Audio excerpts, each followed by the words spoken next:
नमस्कार, मी डॉक्टर योगेश पतिंगे, सहाय्यक प्राध्यापक GS college of commerce Wardha. व्यावसायिक वित्ताच्या युनिट नंबर 3ऱ्याला आपण आज सुरुवात करतो आहे, ज्याचं नाव आहे खेळत्या भांडवलाचे व्यवस्थापन, management of working capital.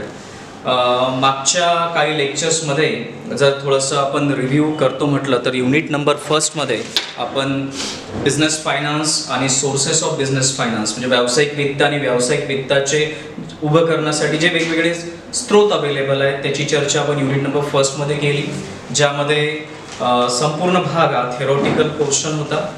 Unit number 2चे 3 part होते, जे मागील काही लेक्चर्समध्ये आपण पाहिले, ज्यामध्ये प्रोजेक्ट फायनान्सिंग हा थेरॉटिकल पोर्शन, त्यानंतर इन्व्हेंटरी मॅनेजमेंट स्कंद व्यवस्थापन, यामध्ये आपण थेरॉटिकल पोर्शन आणि काही न्यूमरिकल्स पाहिले, आणि तिसरा जो पार्ट आपण पाहिला तो लेव्हरेजेसमध्ये. लेव्हरेजेस पाहिला की ज्यामध्ये थेरी आपण कव्हर केली आणि प्रॉब्लेम्स कव्हर केले. सिलेबसमध्ये समोर जाताना जो तिसरा युनिट आहे तो आहे मॅनेजमेंट ऑफ वर्किंग कॅपिटल. व्यावसायिक वित्त मधला तिसरा unit management of working capital, ज्यामध्ये मराठीमध्ये त्याला आपण म्हणू खेळत्या भांडवलाचे व्यवस्थापन. बीकॉम मध्ये अभ्यास करताना, बीकॉम मध्ये वेगवेगळ्या विषयांचा अभ्यास करताना खेळतं भांडवल हा शब्द तुमच्या कानावर खूपदा आला असेल, खूपदा तुम्ही वाचलंही असेल. इंग्लिशमध्ये आपण त्याला वर्किंग कॅपिटल असं म्हणतो. थोडक्यात त्या व्यवसायाचा दैनंदिन खर्च भागविण्यासाठी ज्या निधीची गरज असते, ज्या भांडवलाची गरज असते, त्या भांडवलाला आपण खेळतं भांडवल असं म्हणतो. मग जे दैनंदिन खर्च असतात किंवा एक रिकरिंग एक्सपेन्सेस असं आपण त्याला म्हणू शकतो, की जे दैनंदिन म्हणा किंवा त्याला एक स्वरूप असं आहे की ठराविक कालावधीनंतर तो खर्च आपल्याला करावा लागतो. जसं आता आपण एक घराचं आपलं इलेक्ट्रिक बिल घेतलं, एक ठराविक कालावधी झाला, तेवढे दिवस झाले की ते इलेक्ट्रिक बिल आपल्याला भरावं लागतं. पाण्याचं बिल आपण म्हणू शकतो. मोबाईलचे जे आपण वेगवेगळ्या पद्धतीचे रिचार्जेस करतो त्याचा एक ठराविक कालावधी असतो. तर हे सर्व रिकरिंग एक्सपेन्सेस झाले. किंवा एखाद्या कर्मचाऱ्याचा आपल्याला पगार करायचा असेल, तेही आपल्याला माहिती आहे की दर महिन्याला तो पगार आपल्याला करावा लागेल, तर तो एक प्रकारचा रिकरिंग एक्सपेन्सेस आहे. तर हे रिकरिंग एक्सपेन्सेस किंवा नेहमी उत्पन्न होणारे खर्च भागविण्यासाठी ज्या भांडवलाची गरज पडते त्या भांडवलाला म्हटलं जातं खेळतं भांडवल किंवा वर्किंग कॅपिटल. तर इथे मी ती व्याख्या इथे नमूद केलेली आहे. खेळते भांडवल हा असा निधी आहे तिचा उपयोग व्यवसायातील दररोजचा खर्च भागविण्यासाठी केला जातो. तर एक खेळत्या भांडवलाला व्यवसायाचं एक जीवन, एक व्यवसायाचा प्राण किंवा व्यवसायाचं रक्त असंही संबोधलं जातं. कारण जसं आपलं शरीर जगविण्यासाठी, आपलं शरीर आपल्याला जिवंत ठेवण्यासाठी जी एक रक्ताची गरज असते, त्याला जर आपण एक काय उपमा द्यायचं जर आपल्याला गरज पडेल, तर तसंच तो व्यवसाय जिवंत ठेवण्यासाठी, व्यवसायाला जगविण्यासाठी खेळत्या भांडवलाची गरज असते. मग तुम्ही म्हणाल भांडवल असल्यावर खेळत्या भांडवलाची गरज काय? तर भांडवल जर तुमच्याकडे असेल पण ते जर असेटच्या स्वरूपात असेल, संपत्तीच्या स्वरूपात असेल, फिक्स असेट घ्या, करंट असेट्स, मग कॅश इन बँक असेल, पण ती कॅश जर बँकेमधून निघत नसेल, तर मग तुम्हाला दैनंदिन खर्च भागविण्यासाठी अडचण येऊ शकते. आणि दैनंदिन खर्च जर तुम्ही भागवता आले नाही तर कदाचित तो व्यवसाय मग अडचणीत येऊ शकतो. कारण मग कर्मचाऱ्यांचे पगार, हे जे रिकरिंग एक्सपेन्सेस जे आता मी मेन्शन केले, ते एक्सपेन्सेस करण्यासाठी जर त्या व्यवसायाकडे, त्या कंपनीकडे जर पैसे नसतील तर ती कंपनी, तो व्यवसाय अडचणीत येऊ शकतो. म्हणून एक दैनंदिन खर्च भागविण्यासाठी खेळत्या भांडवलाची अत्यंत जास्त गरज आहे. मग खेळतं भांडवल त्याचे फायदे काय आहेत, तर त्याची चर्चा आपण या पॉइंटच्या माध्यमातून इथे आपण करू शकतो, किंवा या खेळत्या भांडवलामुळे त्या व्यवसायाला काय फायदे आहेत त्याची चर्चा आपल्याला या पॉइंटच्या माध्यमातून, या मुद्द्याच्या मार्फतून इथून आपल्याला करायची आहे. या जे न्यूमरिकल्स आहेत, हे न्यूमरिकल्स आपण पुढच्या लेक्चरला स्टार्ट करणारच आहोत, पण तुर्तास जो थेरॉटिकल पोर्शन आपल्याला विद्यापीठाच्या सिलेबसमध्ये दिलेला आहे तो आपल्याला काही 1-2 लेक्चर्समध्ये आपल्याला तो पूर्ण करावा लागेल. आणि मग थेरॉटिकल पोर्शन संपल्यानंतर जे न्यूमरिकल्स आहेत त्या न्यूमरिकल्सला आपण हात लावू. तुर्तास आज जी चर्चा आपल्याला करायची आहे ती आहे फायद्यांची, की खेळतं भांडवल जर मुबलक प्रमाणामध्ये त्या व्यवसायामध्ये अवेलेबल असेल तर मग त्या व्यवसायाला काय फायदे होतात, त्या फायद्यांची चर्चा आपल्याला करायची आहे. मग खेळत्या भांडवलामध्ये जर त्या व्यवसायामध्ये ते मुबलक प्रमाणामध्ये, पुरेशा प्रमाणामध्ये जर अवेलेबल असेल तर मग त्याचे फायदे काय? तर पहिला जो फायदा आहे की तो एक अधिक लवचिक असा व्यवसाय बनतो.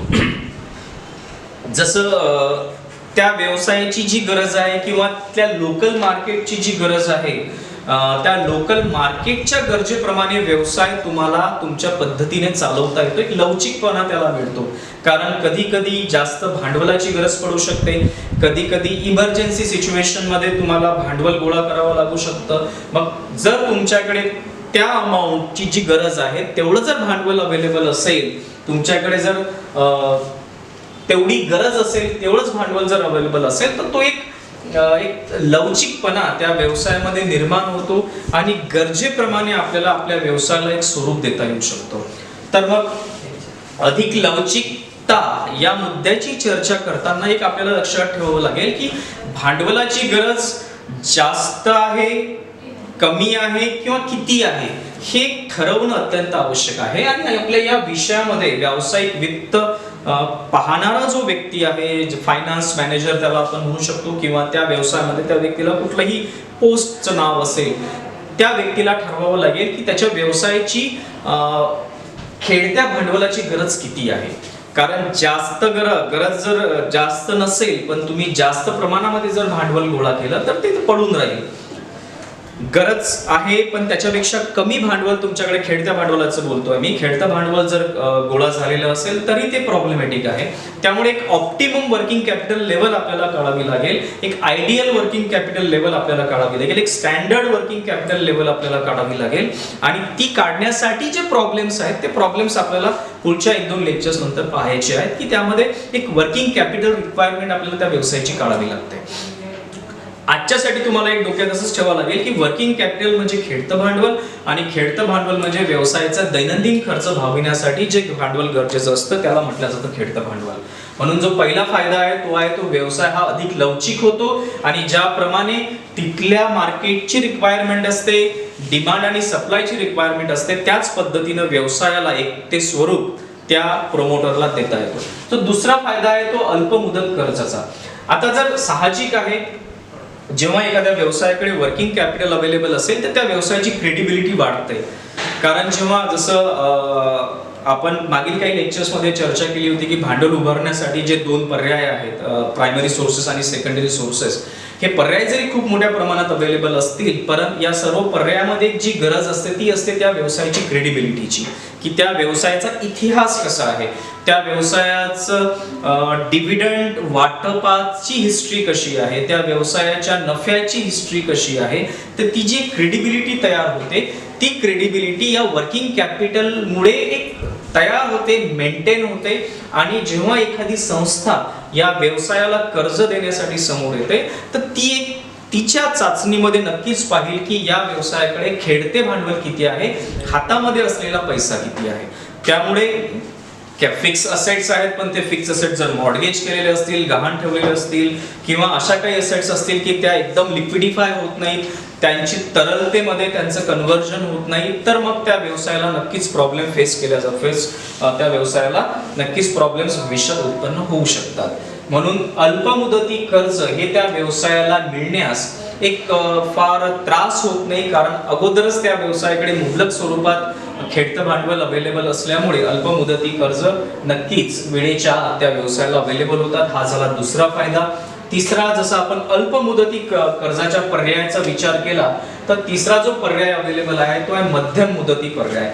कारण खेळत्या भांडवलावर तुम्ही फार जास्त वेळेसाठी कर्जाची अवेलेबिलिटी करून घेऊ शकत नाही, कारण खेळतं भांडवल हे जसं आपण म्हटलं की ते एक प्रकारचं रोजचा दैनंदिन खर्च भागविण्यासाठी असल्यामुळे त्यावर तुम्ही जास्त कालावधीची कर्ज घेऊ शकत नाही. त्यामुळे अल्पमुदती कर्ज म्हणा किंवा मध्यम मुदती कर्ज हे तुम्ही खेळत्या भांडवलावर घेऊ शकता. तर जसं अल्पमुदती कर्ज कमी वेळेमध्ये अवेलेबल होऊ शकते, तसंच मध्यम मुदती पर्याय पण त्या व्यवसायासाठी अवेलेबल आहे. हा झाला तिसरा फायदा. चौथ्या फायद्याला जर आपण पाहतो म्हटलं तर ती आहे व्यवसायाची शोधन क्षमता, की तो जो व्यवसाय आहे त्या व्यवसायावर जर कुणाचं कर्जाचं ओझं असेल किंवा त्या व्यवसायाची जर काही लायबिलिटी असेल, ती लायबिलिटी नक्कीच या वर्किंग कॅपिटल त्या व्यवसायाकडे असल्यामुळे ती लायबिलिटी कमी दिसते. कारण लायबिलिटी जरी असली तरी त्या व्यवसायामध्ये मुबलक स्वरूपात खेळतं भांडवल अवेलेबल असल्यामुळे ती एक शोधन क्षमता त्या व्यवसायाची वाढते. ते क्लिअरिंग स्टेटस ज्याला म्हणतो किंवा क्लिअरन्स स्टेटस ज्याला म्हणतो ते त्या व्यवसायाचं अत्यंत चांगल्या पद्धतीनं समोर येतं, व्यवसायाच्या किंवा त्या मार्केटच्या समोर येतं. म्हणून त्याला व्यवसायाची शोधन क्षमता असं आपण म्हणू शकतो. म्हणून जेव्हा आपण फायद्यांचा विचार करतो त्या व्यवसायाची जी शोधन क्षमता राहते ती शोधन क्षमता ही नक्कीच खेळत्या भांडवलाशी कुठेतरी निगडीत आहे. सुलभ कर्जाचा विचार केला तर जसं आपण अल्प मुदती कर्ज, मध्यम मुदती कर्जाचा विचार इथे केला तसं सुलभ कर्जाचाही विचार आपण इथे करू शकतो. याला आपण दोन्ही अँगलने पाहू शकतो. व्यवसायाने स्वतःचा व्यवसाय चालविण्यासाठी घेतलेलं कर्ज आणि व्यवसायाने दुसऱ्याला त्याचा व्यवसाय चालविण्यासाठी दिलेलं कर्ज हे खेळत्या भांडवलाच्या योग्य स्थितीमुळे एक चांगली परिस्थिती त्या व्यवसायाच्या बद्दल निर्माण होऊ शकते. एक पॉझिटिव्ह एन्व्हायरमेंट आपण ज्याला म्हणतो की असेट्स ही आहेत, करंट असेट्स ही आहेत, बँक बॅलन्स ही आहे आणि वर्किंग कॅपिटल ही प्रॉपर आहे. ज्याला ऑप्टिमम कॅपिटल स्ट्रक्चर हा शब्द दिला जातो की सगळ्या सोर्सेस मधून जे भांडवल उभारणी केली ते सर्व व्यवस्थित असल्यामुळे ऑप्टिमम कॅपिटल स्ट्रक्चर त्या व्यवसायाशी संबंधित तयार झालं. तर यामुळे एक सुलभ कर्ज एक अशी सिच्युएशन तयार होते की ज्यामध्ये व्यवसाय स्वतःसाठी किंवा व्यवसाय दुसऱ्यासाठी पण कर्जाची उपलब्धता करून देऊ शकतो. तर मग खेळत्या भांडवलाचा फायदा हा त्याच व्यवसायाला जेवढा होतो तेवढा मग त्या व्यवसायाशी संबंधित जर बाकीच्या काही सिस्टर कन्सर्न्स असतील किंवा त्यांच्या उपकंपनीज असतील, सबसिडरीज असतील, त्यांनाही तो फायदा होतो. पुढील मुद्द्याकडे वळूया. गुंतवणुकीवर जलद व नियमित परतावा. हा जो खेळत्या भांडवलाचा जो एक फायदा आहे तो आहे की तो जो व्यवसाय आहे तो व्यवसाय ती जो गुंतवणूक करतो आहे किंवा मग खेळतं भांडवल शिल्लक आहे पण गरज कमी आहे तर त्या खेळत्या भांडवलाची इन्व्हेस्टमेंट ती कंपनी करू शकते, तो व्यवसाय करू शकतो आणि त्यावर मग एक परतावा पण त्या व्यवसायाला मिळू शकतो. म्हणजे दोन्हीकडून फायदा कसा होतो ते आपण समजावून घेऊया की कॅपिटल स्ट्रक्चर मध्ये ऑप्टिमम कॅपिटल स्ट्रक्चर मध्ये वर्किंग कॅपिटल रिक्वायरमेंट पूर्ण होते आहे पण जर एकदम नजीकच्या काळामध्ये तेवढा खर्च करण्याची जर गरज नसेल आणि खूप मोठ्या प्रमाणामध्ये वर्किंग कॅपिटल जर पडून असेल तर एक छोट्या कालावधीसाठी त्या वर्किंग कॅपिटलची इन्व्हेस्टमेंट केल्या जाऊ शकते आणि त्यातून जी गुंतवणूक मिळेल, जो परतावा मिळेल त्या गुंतवणुकीवर तो परतावा परत व्यवसायासाठी वापरला जाऊ शकतो. तर मग एक दोन्हीकडून ज्याला आपण म्हणतो फायदा तो आपल्याला इथे दिसून मिळतो की गुंतवणुकीवर जलद व नियमित परतावा तुम्हाला खेळत्या भांडवलामुळे मिळू शकतो कारण खेळतं भांडवल तुमच्याकडे पुरेशा प्रमाणात अवेलेबल आहे आणि काही कालावधीसाठी ते खेळतं भांडवल तुम्ही इन्व्हेस्ट करू शकता, गुंतवणूक त्याची करू शकता. शेवटचा जो मुद्दा आहे तो आहे कच्च्या मालाचा नियमित पुरवठा. एक सोपा मुद्दा आहे कारण खेळतं भांडवल हे तुम्हाला कच्च्या मालाच्या प्रोक्युअरमेंटसाठी खरेदीसाठी आवश्यक आहे.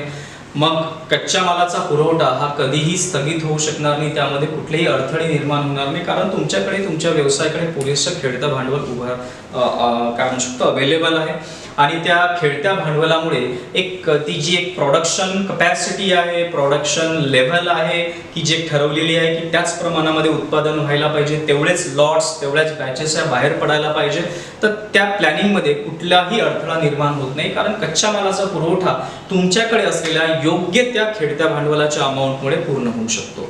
तर एक शॉर्टमध्ये सांगायचं झालं तर एक खेळत्या भांडवलाचे जे फायदे आहेत ते नक्कीच त्या व्यवसायाच्या व्यवस्थापनाला होतात ज्यामुळे तो व्यवसाय अधिक लवचिक बनतो. त्या व्यवसायाला वेगवेगळ्या मुदतीच्या कर्जाची अवेलेबिलिटी राहते, मग ते अल्प मुदती कर्ज असेल किंवा मध्यम मुदती कर्ज असेल. त्या व्यवसायाची एक शोधन क्षमता वाढते, क्लिअरिंग स्टेटस निर्माण होतं, क्लिअरन्सेस लवकर होतात, कुठल्याही पद्धतीच्या लायबिलिटीज राहत नाही. तो व्यवसाय दुसऱ्या एखाद्या सिस्टर कन्सर्नला किंवा स्वतःच्या सबसिडरीला अत्यंत सुलभ दराने कर्ज देऊ शकतो. त्यासोबतच अतिरिक्त जे खेळते भांडवल आहे त्या खेळत्या भांडवलाची गुंतवणूक करून त्यावरूनही परतावा तो व्यवसाय मिळवू शकतो आणि सरतेशेवटी तो जो व्यवसाय आहे ज्या व्यवसायात तो व्यवसाय काम करतो आहे किंवा निर्मिती करतो आहे कुठल्याही वस्तूची त्यामध्ये कच्च्या मालाचा पुरवठ्याला कुठल्याही पद्धतीचा अडथळा त्या व्यवसायाला येणार नाही. तर थोडक्यात हे काही फायदे होते जे खेळत्या भांडवलाच्या व्यवस्थापनाशी संबंधित होते. जे युनिट नंबर 3चा हा पहिला भाग आहे.